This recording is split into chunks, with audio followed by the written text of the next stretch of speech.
Welcome everyone to this week's episode of Unrooted Wrestling Edition, and my guest for this week's show is none other than a senior men's wrestler, Elias Hernandez. Elias, thanks so much for joining me on the show. Thank you for having me. You're very welcome. Let's start by getting to know you a little bit better. Now, our time at Menlo goes all the way back to the fall semester of 2013. We were both freshmen, and we were part of the business team Nice Dream Ice Cream. Yes. What do you remember about that group? So I remember us doing surprisingly well. Surprisingly is accurate, yes. Yes. I forgot what it was called, but this day that we had where the whole school took time off to look at all these different presentations and guest speakers. One big part of it was for the freshman business plans, for the best ones to basically go up, do their pitches, and I think the top 4 got to go up and talk to the whole entire school and basically talk about their business plan in front of the entire school. And I just remember being extremely nervous that we would actually make it to those top 4. And we in fact did. We made it to the top 4. And then just, contemplating that I had to talk in front of all these people. Yeah. And I was, at the time I was a lot more shy than I am now. I am still a little bit shy, but I've definitely gotten better. And then I just remember, doing my part, speaking in front of the audience, and my voice just being extremely shaky, and going up to one of my friends after and be like, "Oh, did I?" Like, kind of for reassurance, like, "Did I sound nervous?" And they're like, "Oh," they kind of patted me on the back, like, "Yeah, you did great." Yeah. Kind of just confirmed what I thought. Yeah. Yeah, I do remember that was a pretty cool experience overall, looking back as a freshman. Yeah. Now, there was a reason why we didn't win this project, and I don't think any of us were necessarily prepared to be up there. Because I'm assuming, it was for me anyways, but you hadn't spoken in front of a group of that size before. Yeah. And as a freshman who's been on campus for probably, 3 months at the time, that's an eye-opening experience for you, especially when you have a group of investors, listening to you, asking questions. Right. I mean, that's just an intimidating experience overall, but I just thought that was so fun that we were in that group, and now here we are 4+ years later down the road. Now we're doing one of these things. Yeah. And we're acting completely normal. We're not nervous about this at all. Definitely gotten better. How we have grown since then. Now, you've had a nice career here at Menlo. You've gotten over 30 wins here as an Oak. Is there a moment that stands out as a personal favorite of yours? I would say my sophomore year, being able to go on be on the regional team, for the wrestling team. I had also gotten to go as my freshman year, but regionals at that time had been at Menlo College, so we didn't travel very far. That year, my sophomore year, it was in Montana, I believe it was, and also that year I had gotten a lot better since my freshman year, so I was a real contender to make it to the national tournament.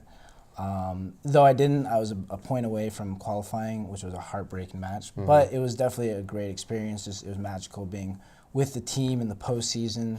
Everyone's excited. That's what it's all about, the postseason. So I'd say that was definitely a very big highlight from my career.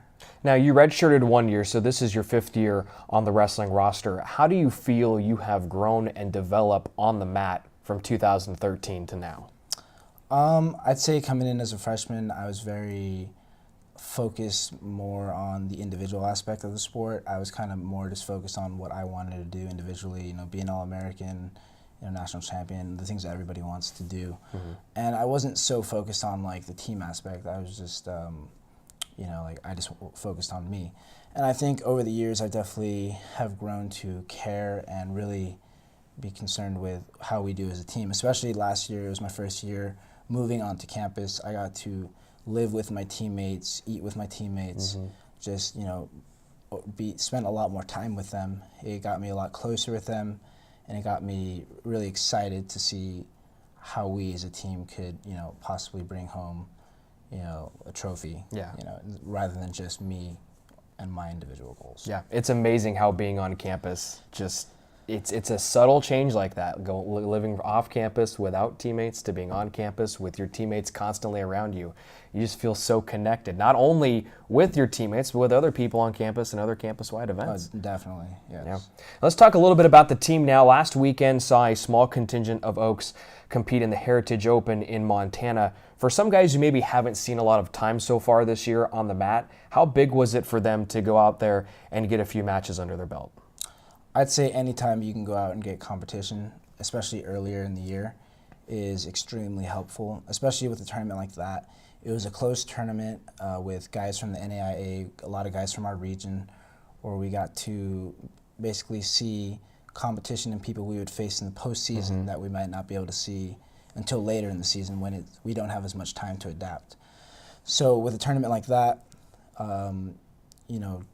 just seeing those guys and then measuring where you need to be in the second half of the season helps us to see where we need to adjust, especially in this time we have off in December a little bit from competition. It's very helpful in making adjustments. Yeah. Now, for a program that's ranked 4th in the nation, there are obviously some lofty expectations that come with that for the men's team. How do you guys handle all of that pressure? So our coaches always tell us that the rankings are for the fans and that it's not something for us to focus on. We have to still go out there and achieve that ranking or, achieve that goal. They always tell us don't focus on the rankings because they're for the fans. That's the thing that they've repeated over and over to us. That no matter what, we acknowledge it and we appreciate that people are looking at our guys and that they respect us. But however, we just take it in and we appreciate it, but we don't focus too much on that. Yeah, it's for the fans and it's for the information department like me. Exactly. We're the ones that have to worry about that. Right. Now, the women's team has also been very competitive this season. They had a 2nd place finish in the Missouri Valley Open. What do you admire about the way the women's team goes out there and solidifies their top 10 ranking on a weekly basis? Because I'm sure the message for them is the exact same. Don't worry about the rankings. Right. It is very similar. However, one thing that I feel like is that they are never satisfied with where they are. I believe it was a few months ago, the women's team, they were given a ranking in the beginning of, I think it was number 10 in the nation, and I've never seen a team so angry about a ranking like that.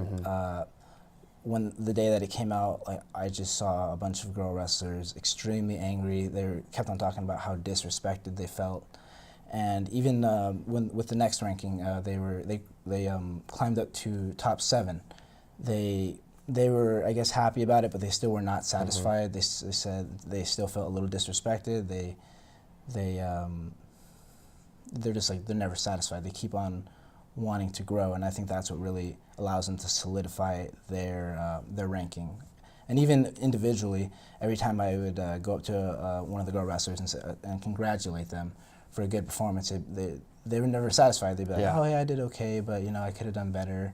They're just never satisfied, and I think that's one thing that really makes them a great team.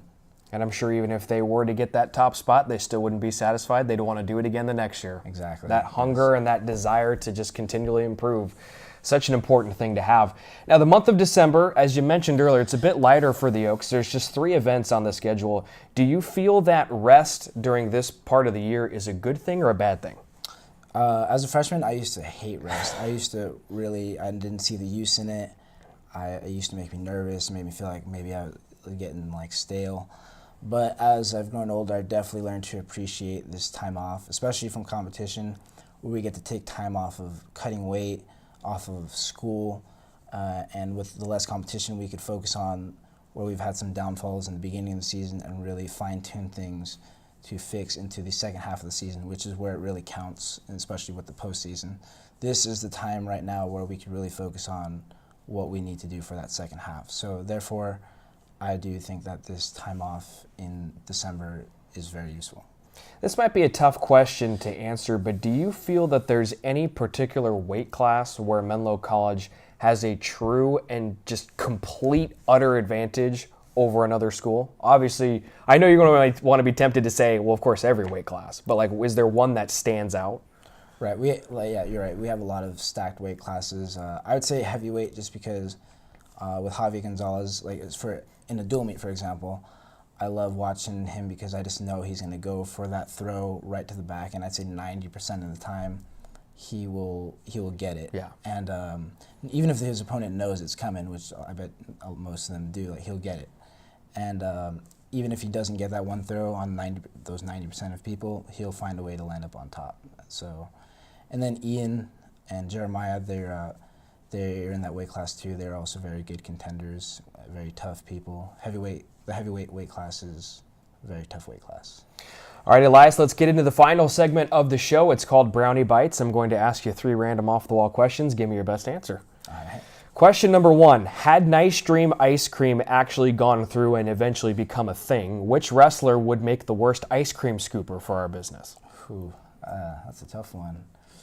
I'd say, so we have a guy on our team named Jovan. He's another one of the team captains. From Salinas, yes. the boy. I'd say he's just a little bit too buff to be scooping ice cream to probably break the spoon. And he only knows how to scoop protein powder. So. Okay, well, I mean, at least he has the protein powder experience, but I guess, you think it won't translate over? I don't. Okay. Question number 2. Which wrestler is the worst at giving an elevator pitch? Because that was one of the stages we had to get through. Right. So I'd say that I have to go out to my teammate Tommy. That's just because while he's a very good speaker, the definition of an elevator pitch is to be short and to the point, and a conversation with Tommy will never be short. So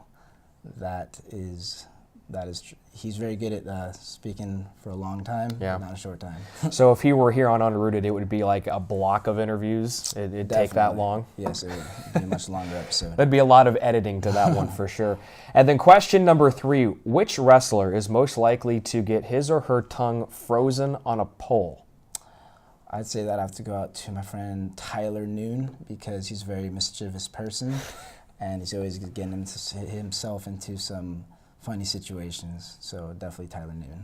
That would definitely be humorous. I don't know how he would do that, where he's going to be, where there's a pole that's cold enough to get your tongue stuck to it. But he'd find a way. He would find a way. Yeah. All right, Elias, thank you so much for joining me on the show. Thank you. You're welcome, folks. Well, it's a bit of a downtime in a way for the wrestling program here, the men's team in particular. They don't have anything on the way until a couple of meets in the middle of December, as a matter of fact. Friday the 15th, they will be going to Embry-Riddle in Arizona for a duel. That is at 7 o'clock. That's a conference one in the Cascade Collegiate Conference for the men's. And then they have the Desert Duels on Monday, December 18th. That one in Las Vegas, Nevada. That's it for the 2017 portion of their schedule. They will kick things back off to begin the new year in 2018 with the Menlo College Invitational, the 5th and the 6th of January.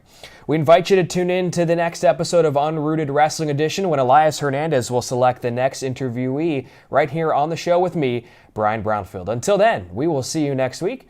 Take care, everybody.